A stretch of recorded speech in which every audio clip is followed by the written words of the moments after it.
Hello, hello. My name is Liz Ashley and welcome to my channel.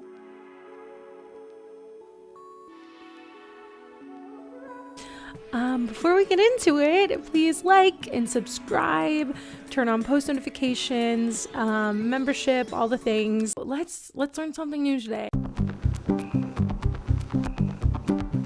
Okay, so what are your thoughts on political parties? Republican and Democratic is what always been the ones that stand out, but he's going to teach us about on PBS. He's going to teach us about the two political parties and how we got to only having two political parties in this duopoly of ours, which I thought would be interesting today. So let's talk about it. I think independent parties are just as important. I wish there could be more. I honestly think political parties are a terrible idea. You can be part of a party but not completely agree with what happens. How many political parties are there in the United States? I'm gonna guess like 15. Kind of makes it a more divisive country. I was like, when she said that, I was like really confused. I was like, wait, are you like not from the US? Or do you just not know? I was very confused. Political parties. What are they? Why do we have them? And what do they do besides text you for money? In America, we have two main ones, Republicans and Democrats, which are often represented by two of nature's most graceful creatures. But we haven't always had those two. I love donkeys. Donkeys are literally like I really do. I love donkeys. Like I used to volunteer at this animal sanctuary, and we had there was a couple donkeys there. They're just the sweetest. They're just so cute and sweet and amazing creatures. Parties at all. In fact, when the Constitution was written, political parties didn't exist. And our first president, he never belonged to one. So how did we get from a government designed without parties to one where they're the dominant force? And should, or can, we do anything about that? In this episode, I'll break down what political parties are, how they came to be, and meet a rare member of Congress, Senator Angus King, who doesn't belong to one. I'm Ben Sheehan, and this is Civics Made Easy. To clarify, a political party has three parts: staff, candidates, and voters. But for these purposes, when I say party, I'm talking about the organization. So, a political party is a group that seeks to use the government to accomplish its goals. These goals are often laid out in the party's platform, which you can read on its website, which a lot of us probably haven't done despite voting for that party. To make its platform a reality, a party identifies, recruits, and supports candidates for office at all levels. A large party will often have a national organization, a smaller chapter in each state, and even smaller affiliates at the local level, like for counties. Let's say you wanted to start a party. Assuming it's not a party of one, because that would be sad, you'd start by filling out a statement of organization with the FEC. On this form, you'd include the party's name, address, and treasurer. That's the person who will be controlling its money, which we covered in our political fundraising episode. And if you plan on spending more than $1,000... I skipped around. This is like a series. But, something he says is like it's usually part of a like larger organization. Aren't like the DNC and the RNC, aren't they like technically corporations? Like, aren't they, aren't they like technically corporations? I thought that they were, but I could be wrong. On your party's candidates for president or Congress, you have to submit that form. Since presidential campaigns now raise over $1 billion, you might want to spend more than $1,000. Next, if you want any chance of success, you'll have to get your candidates on the ballot. While it is possible to write in candidates, that assumes your voters are good at spelling and remembering names, so why take the risk? As we covered in our Election Day episode, states and counties run our elections. That means you'll have to meet each state's requirements in order to get on its ballot. Sometimes that's as simple as filing a petition, or showing that your party has a certain number of registered voters, or that you won enough votes in the last election. As of June 2024, there are 5 political parties with ballot access in more than 10 states. Okay. So, Libertarian Party, Green Party. I didn't know that there was a Constitution Party. That's so interesting. But see, this is the problem, and this is why it sucks when third parties get brought up, is because as you can see, they're only in 39 states, and this one's only like the Green Party's only in 22 states. We have it in our state, I know, because there's actually a St. Louis alderwoman that is a part of the Green Party here in St. Louis, and she's really cool. I do like her a lot. Okay. Anyway, but that is the problem, because they're not in every state. They're only in certain states. So, yeah. But now hold on. If we have all these parties, but we didn't start with any, how did we get here? A brief history of political parties in America. According to James Madison, father of the Constitution and our fourth president, we had factions before parties. Yes. I listen again. The one thing I'll always lip out on is Hamilton, and I know it's not accurate. I know it whitewashes things, but yes, I know the words to the lyrics, and they talk about the political factions when they're. Okay, never mind. I'm not gonna sit here and do it here. During the Revolutionary War, this. we had patriots who supported independence and Tories who supported England. Oh, During the Constitution's drafting, that makes sense. Okay. we had Federalists who supported it and Anti-Federalists who didn't. And then once the Constitution... Dems and GOPs band together to fight the third break. Oh, 100%, 100%. I would much rather have like a parliament system where we have multiple different parties that are like 1000% agree. Like, I think this duopoly is killing us. And I wish that there was an avenue to have like an actual parliament system where we had more voices and we had more input, because I think this duopoly thing is just I mean, obviously it's obviously not working. Like, it's not obviously really like a democracy, you know. Like I and of course you're right, they you know, there are reasons why they're only in 22 states or only in 30 states or whatever. It's because they make it difficult, and they probably push them down, because both parties do, because they don't want there to be these other parties that could compete with them. So yeah, no, I totally agree. Constitution got up and running, we still had Federalists who believed in a strong central government and Democratic Republicans who thought that states should be the power centers. And those last two factions ended up being our first political parties. And though we've mostly had... Yeah, and actually I think a lot of it was because of Hamilton. You know, it's really funny because they really glorify Hamilton in Hamilton, but he really wasn't. There's a lot of things that I don't think he did that were very great. You know? Okay. Had two main ones, we haven't always. In 1820, President James Monroe, a Democratic Republican, ran for re-election unopposed. This was during the era of good feelings, a time when Americans all came together right after fighting off England a second time. But, like most good feelings, it was brief. If you remember from our Electoral College episode, that contentious 1824 We'll have to watch that one. Sorry, I didn't realize he was going to be going back to all these different episodes. election, where the winner didn't actually win the popular vote or the electoral vote, that broke the Democratic Republicans. Half of the party would reemerge as the Democratic Party in 1828, and, along with the Whigs, would form our second two-party era. And then, when the Whigs fell apart in the 1850s, the anti-slavery faction joined the brand new Republican Party, and we've basically had Republicans and Democrats ever since. Although the party's platforms have changed a lot, even if their names have stayed the same. The Southern strategy, baby. There was a switch, even though conservatives never want to admit it.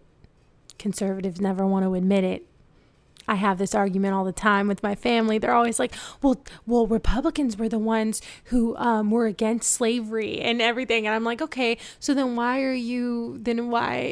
I'm like, okay, I think I even asked someone in my family once. I said, okay, well, if slavery was happening nowadays, who do you think would be defending it? And they like paused. There was like a very long pause. And I was like, yeah.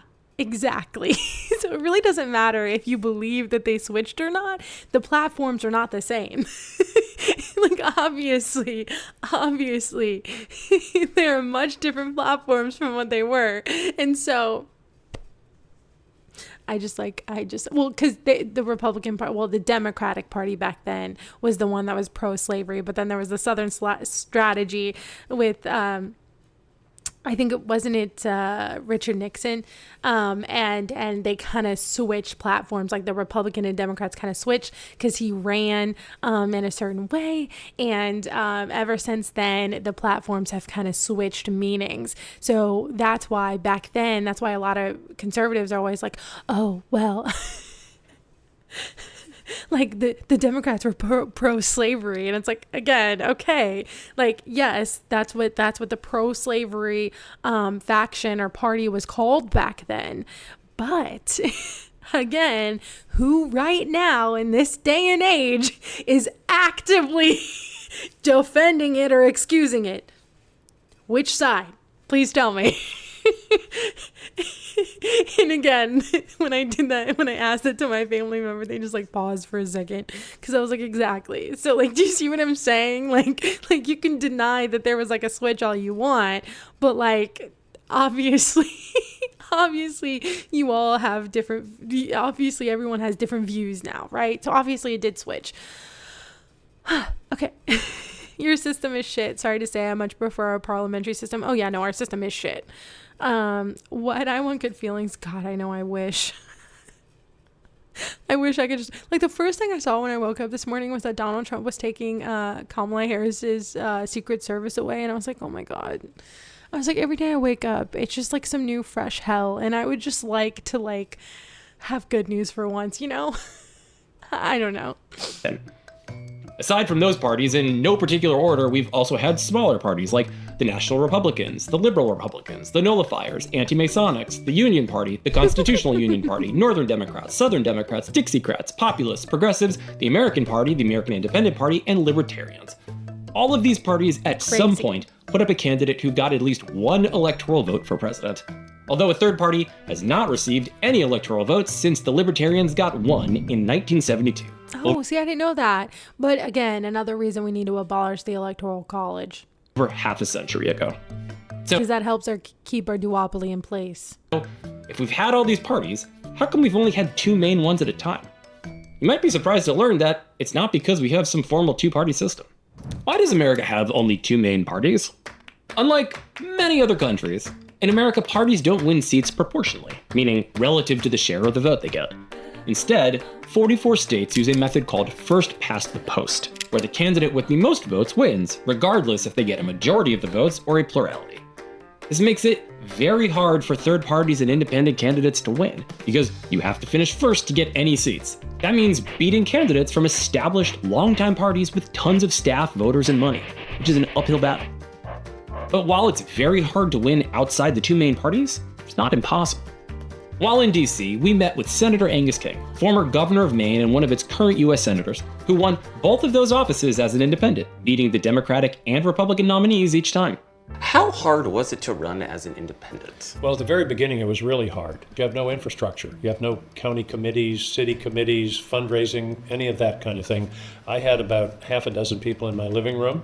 The biggest problem for an independent is to convince voters it's not a wasted vote, that you have a shot. Do you think that we should make it easier for third-party candidates and independents to run and win? In what ways do you think we could best do that? To me, the better formulation would be an open primary where everybody can vote and take the top, say, 3 or 4 finishers, and then have the general election being a runoff and have ranked choice voting. Yes, that is what we need. We need ranked choice voting. Yes, I don't know much about his politics, but I agree with him on this. We need ranked choice voting. And unfortunately, in Missouri, we actually had it on the ballot to ban ranked choice voting. And the way that the Republicans and the conservatives in Missouri were portraying it is they were saying, oh, we don't want undocumented immigrants to vote, and so if you don't want that to happen, you need to vote no against this, which is not what it was at all. It was just banning ranked choice voting, and so they were lying, and it was the most insane thing in the whole entire world. But of course we voted. So we have voted to ban ranked choice voting here in Missouri, which is really sad. But because that's like Zoran was able to win. And he did amazing in the ranked choice voting. And so, I wish we had ranked choice voting so bad, because that would help so much.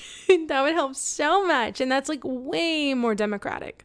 So people can rank who they want, and if your candidate doesn't make it, your second place vote will be allocated till somebody gets a majority. Yes. Senator, how has stepping away from party loyalty helped you overcome partisan politics? Well, it's a luxury, to be honest, because I can call them as I see them. I don't have to worry about a party group or a particular interest. I listen to the people of Maine, not a party. If those 44 first-past-the-post states wanted to make things easier for third parties and independents like Angus, or so that the winning candidate is chosen by an actual majority, they could look to the 6 other states. In Alaska, California, and Washington, they have jungle primaries, where every candidate runs against each other, regardless of party, and the top 2, or top 4, move on to the general election. Nebraska also uses a jungle primary for its state legislative elections. Louisiana uses a similar system for its state-level elections like governor or state legislature. If someone gets a majority of votes, they win. But if no one gets a majority, the top 2 candidates go to a runoff. Georgia has a similar system for all elections, but they also hold a primary, whereas Louisiana doesn't. What? I didn't know that Louisiana doesn't hold a primary for... Wait, so they don't hold a primary for like their local offices? Oh my God. See, this is what I'm saying. Like, we talked about this a long time ago, but like red states have already done a lot of the like authoritarian shit. Like red states have been doing this shit for a very long time now, like banning the ranked choice voting last year, or just like different things. Like, this is insane. Like, that's insane. They don't have a primary. Like, what are you saying to me right now? Like this, like, that's why, like, to me, when people are still saying, like, we're losing our democracy or whatever, like, I don't think we ever had one, truly, honestly. If you look at the definition, I don't really think we ever I don't think we've ever had a real true democracy, honestly. Like, that's crazy. They don't have a primary, like, at all. Oh my God. Finally, Maine and Alaska have something called ranked choice voting, or instant runoff, where you rank the candidates in order of preference. I like that. No one. candidate gets a majority, the last place finisher is eliminated, and those voters' second choice candidate gets their vote. This process repeats until someone gets a majority. So, why do so few states use these other systems? And why is it all so confusing with different rules? The truth is that most people currently in office are members of one of the 2 main parties. If they made substantial changes like jungle primaries or ranked choice voting, they'd be making elections more competitive for themselves and their party's other candidates. As it stands, they really only have to worry about one other party. But as a citizen, there's something you can do about it. Exactly. And that's why, and see, I think this is just going to get worse as more like progressive and leftist candidates come out, because as you can see with Omar Fate, they already took his God, I can't think. They took his nomination away in Michigan, and not Michigan, Minnesota. Oh my God, I am not doing well today. Okay, it is getting late. Anyway, they took his nomination away in Minnesota, and like with Zoran, and now Adams is still running. And so I do think this might, because like Republicans have been against like ranked choice voting and like jungle primaries and all these different things for forever, right? Because they're like, no, we don't want anyone else. We want the power, blah, blah, blah.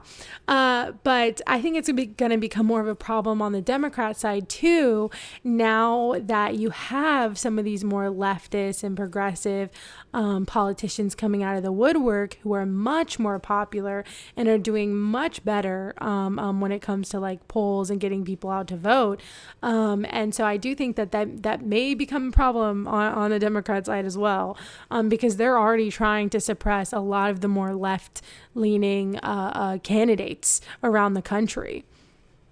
If you like our party system as is, you're all set. Don't do anything. But if you don't like it, there are ways to make third parties and independent candidates more competitive. For example, you could try to get your state to change to a jungle primary, or use ranked choice voting. You could convince your state to let citizens vote in any primary, regardless of their party affiliation. Currently, 15 states have open primaries which allow this. Or you could push your state to switch to multi-member districts, where instead of voting for one state representative or state senator, you're voting for multiple. At least 10 states have this for state legislative elections. And this list is incomplete. If your state lawmakers refuse to listen to you, you can sometimes take matters into your own hands. Today, 26 states offer some form of citizen-initiated ballot measures. That means you can write a state law or state constitutional amendment and put it on the ballot. Each state has its own rules for how to do this, but it's a powerful way to pass reforms if your legislators refuse to act in your best interests. But if I could leave you with one final thought, it would be this. Having 2 political parties has brought some of the most consequential changes we've ever had. Whether it's the Republican Party ending slavery or the Democratic Party ending Jim Crow, having 2 parties organizes dissent and can act as a gatekeeper to keep extreme ideas off the ballot.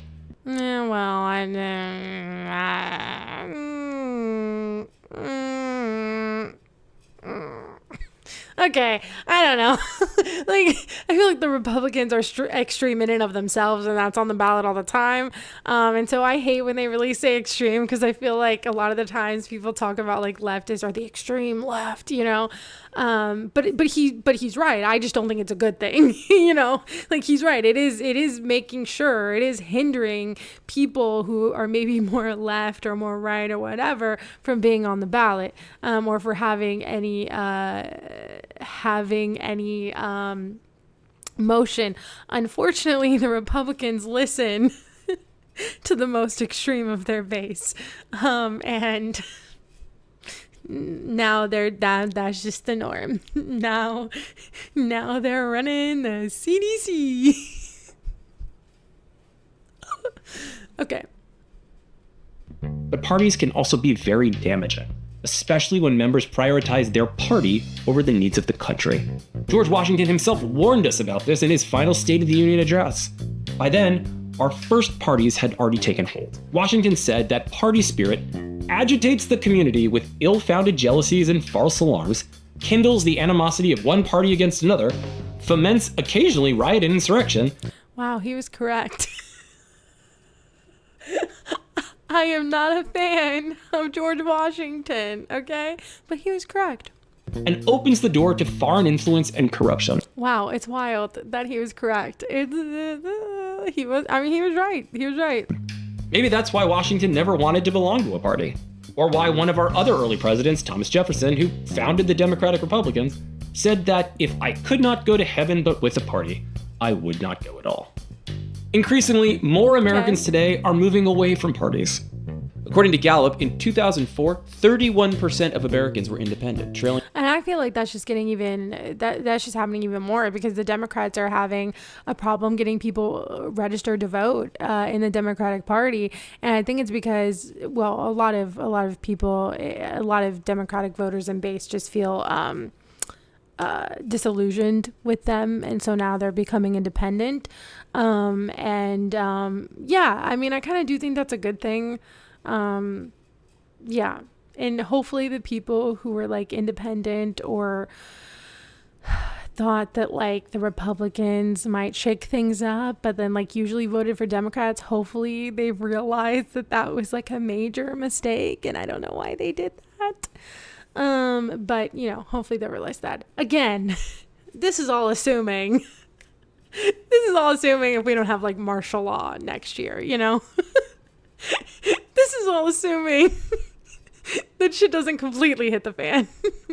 Both Democrats and Republicans. But today, 43% are independent, which is much higher than either party. Yeah, which is wild.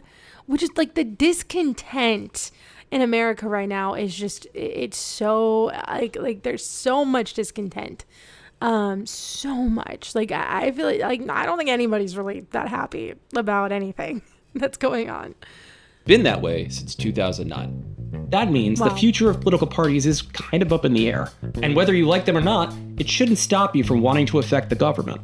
Because if you don't feel like one of them reflects your values, you can either work to change one of the existing parties from within, or start your own, building power locally, then statewide, and then federally.